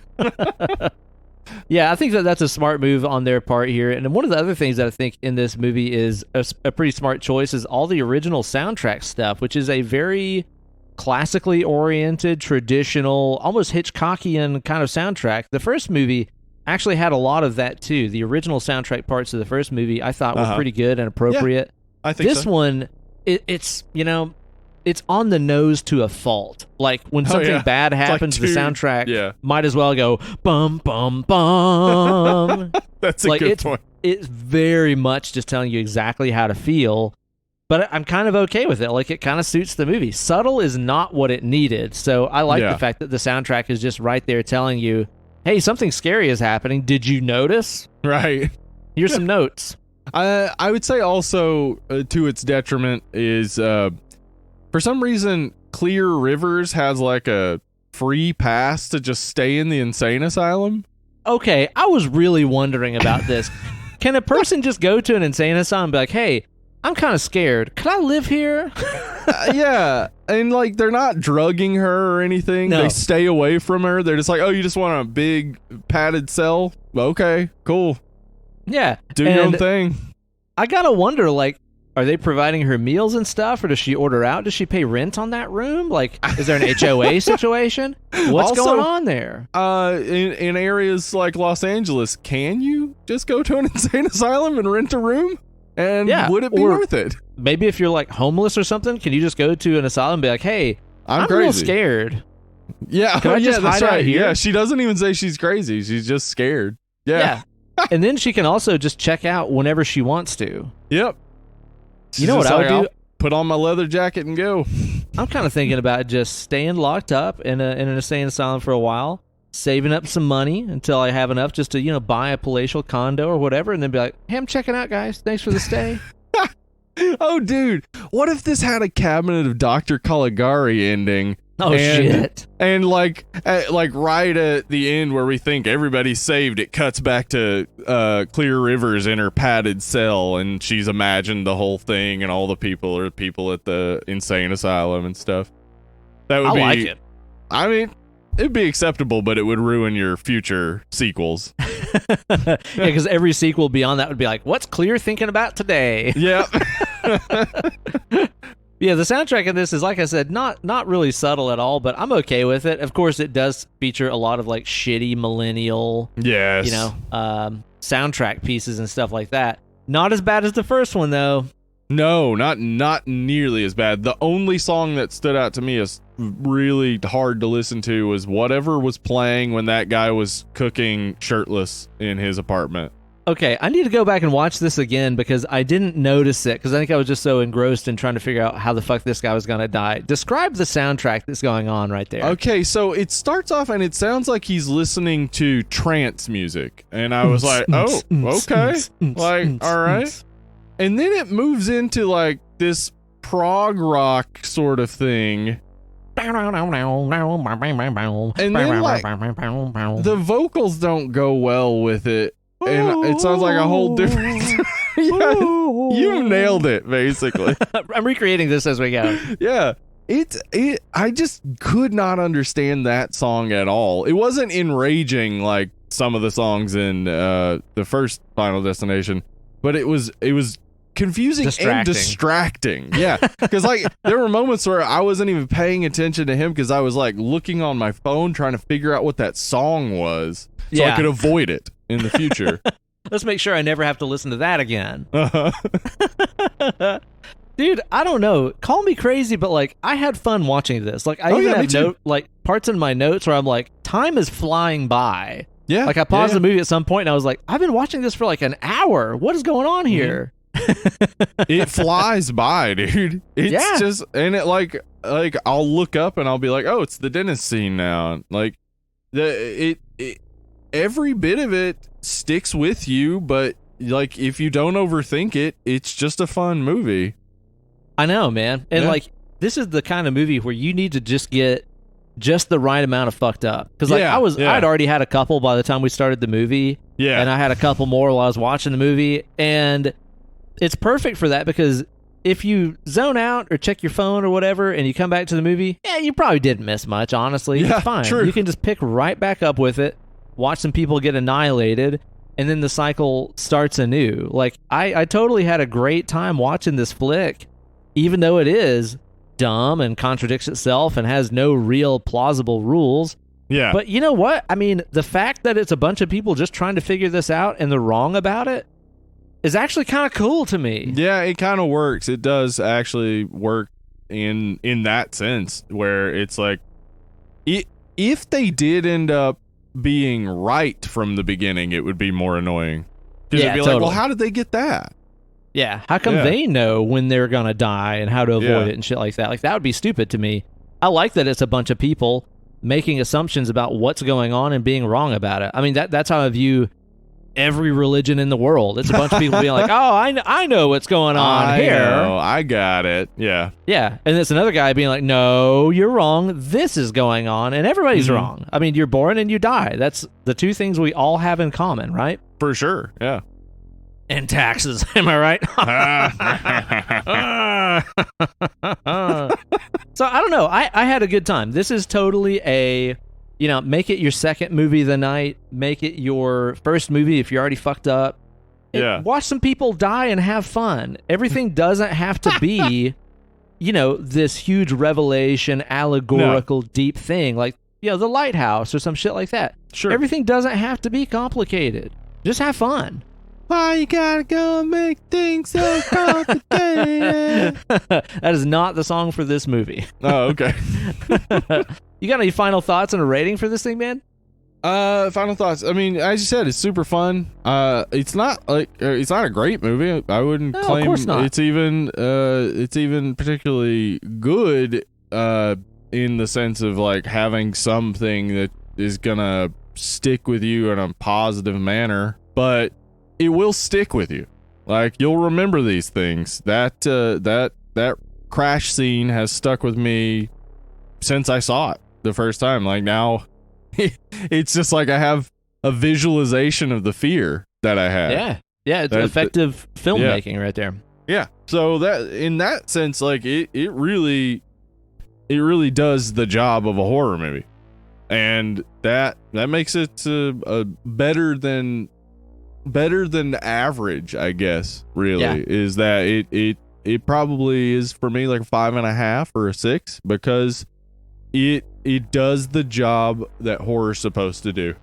Yeah. And I oftentimes forget that when we're covering movies, when it's just like, oh, this is a really good movie, but does it do the job of horror? This does the job of horror. Despite the fact that it's not a great movie, it really crawls under your skin and works. So yeah, I'd say it's about 5.5 or a 6.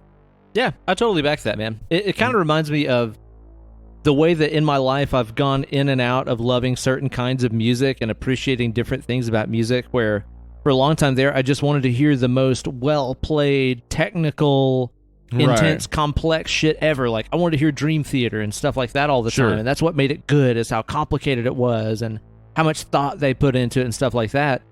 And then at the same time, I would come full circle around back to that and listen to like Teenagers from Mars from the Misfits and be like, oh, this is awesome. Ass. Yeah. It doesn't have to be 17 minutes and in 1916 and feature 4 guitar solos to be good. And the music can basically sound like yeah. And that's fine. Yeah. Cool. Sign me up, Everything doesn't have to be a fucking masterpiece to me anymore, Things can be kind of shitty and I can still love it, Yeah, I mean, it has to be a special formula for me with shitty. Like, I would imagine it's hard to pin down what shitty thing I will like. Yeah. But it's a little unpredictable for me, yeah. Yeah. But the when it hits. I just can't I just can't deny it. When I'm watching something and I'm enjoying it, and I don't want to. I as I've said before, I love liking movies. I love enjoying movies. So if I'm watching a movie and I'm enjoying it, and it's one that I've previously heard was terrible, I don't question it. I'm not like, why am I liking this? This is supposed to be terrible.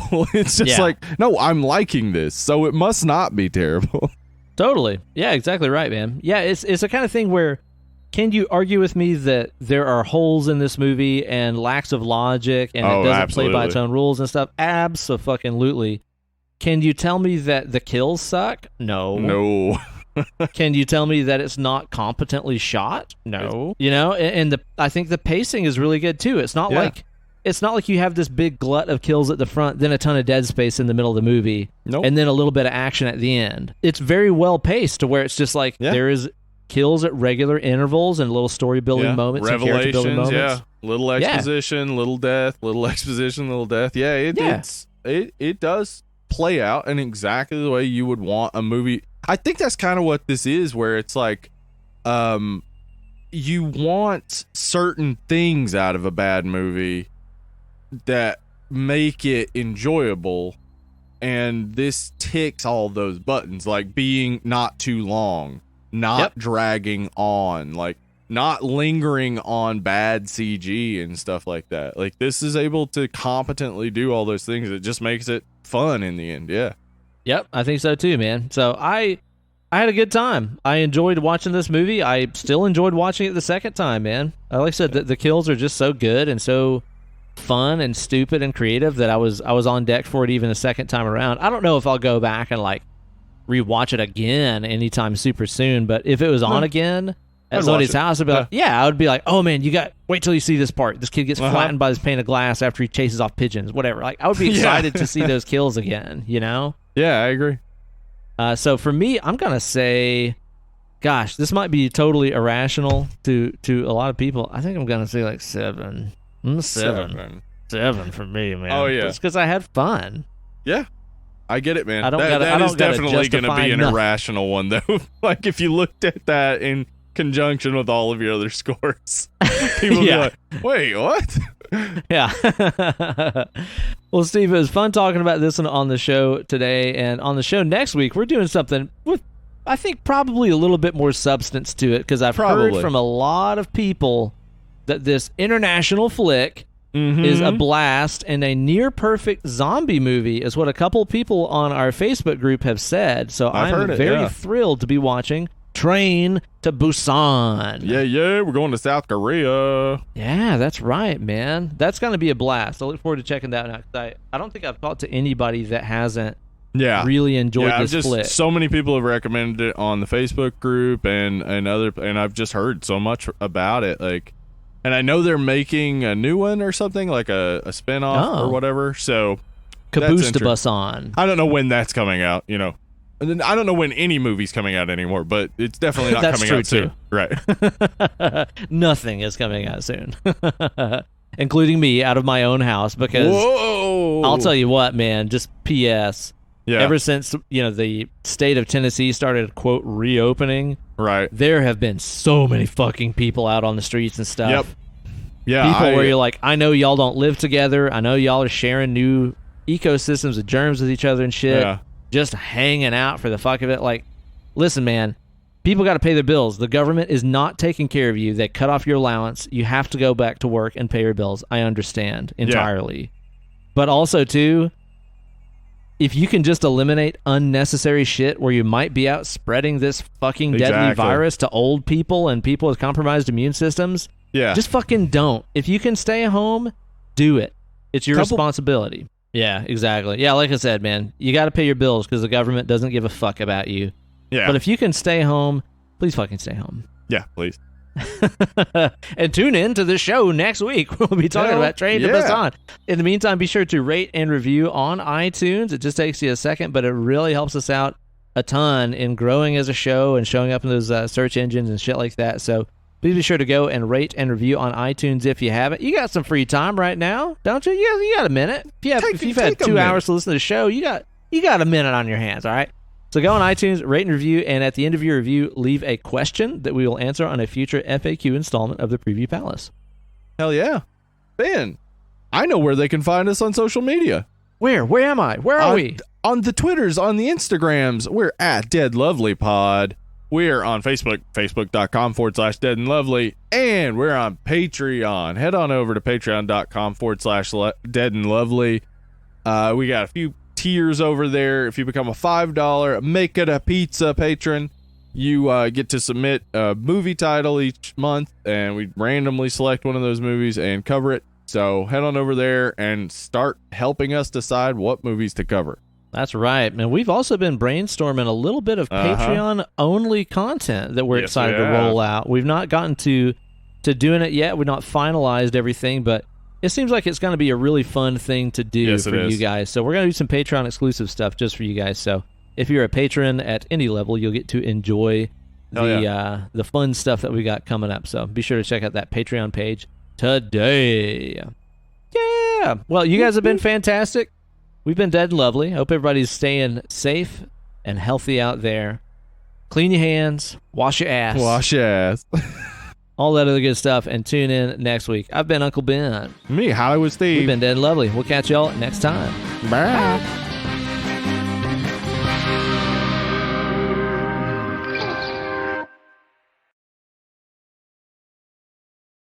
Okay, so in our efforts to better train our dog to be less reactive whenever we're walking her out on the streets and stuff, and she's starting to get anxious and bark at other dogs and stuff like that. Right. We've come up with something new. Let's hear it. The problem is, is because she's got her leg injury and stuff right now, she can't go on like really long walks, so she's got all this pent up energy and stuff, so she's just kind of been a little bit more reactive towards other dogs, right? But what you got to remember about Zora is that she's the world's most neurotic dog that is filled with a list of irrational fears a mile long. True. So we decided to put those things into use effectively as a training method. Okay. One of the things that Zora is irrationally terrified of is bubble wrap. All right. Terrified. Like the minute that we unbox something from Amazon and a bubble pops while you're getting something out, she's out. Yeah, she runs like a gun just went off or something. So I got a shipment of some stuff in the other day, and I was like, oh man, we should use this to kind of leash train her and stuff a little bit better, right? Right. So as we're walking down the street and stuff, anytime she starts to get a little hostile, it's just like you just pop some bubble wrap, and she immediately snaps out of it, which I think is great. I mean, it's really helping her stay calm a lot. But the thing that I was thinking about is, could you imagine being on the other side of this, and you're the person who's just out trying to walk their dog, and you see this happening, and you come home, and your partner is like, oh, how was your all's walk? And you're like, it was fine. It was kind of weird. There was there's this couple that was all dressed in black that was walking a dog, and they kept popping bubble wrap at it. But then the weirdest part is, it seemed to work. Yeah, I can imagine someone being a little confused by that. Yeah, so we're kind of serving two purposes here. We're training the dog and giving people a fun story to tell. That's great. It really does work, though. It's crazy.